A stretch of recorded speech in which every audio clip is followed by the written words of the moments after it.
الحمد للہ رب العالمین والصلاة والسلام علی سید الانبیاء والمرسلین وعلی آلہ واصحابہ اجمعین ومن تبعہم بإحسان الی یوم الدین اما بعد فقد قال اللہ تبارک وتعالی فی القرآن المجید والفرقان الحمید اعوذ باللہ من الشیطان الرجیم بسم اللہ الرحمن الرحیم انہ من سلیمان و انہ بسم اللہ الرحمن الرحیم صدق اللہ العظیم وصدق رسولہ النبی الکریم ونحن علی ذلک لمن الشاہدین والشاکرین۔ معزز سامعین و حاضرین، نوجوانان شہر سندنور، السلام علیکم ورحمۃ اللہ وبرکاتہ۔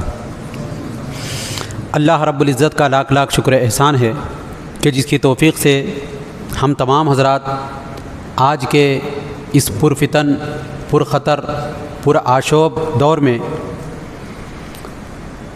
اللہ کے کلام قرآن مجید فرقان حمید کے تعلیمات کو سمجھنے کے غرض سے اکٹھے ہوئے ہیں۔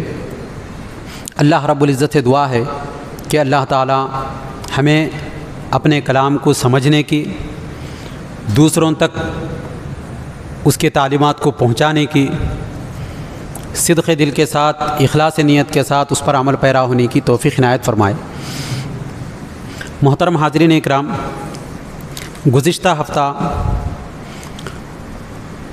اعوذ باللہ من الشیطان الرجیم پر گفتگو کی گئی تھی، جو کہ تلاوت قرآن مجید سے پہلے پڑھنے کے احکامات آئے ہیں۔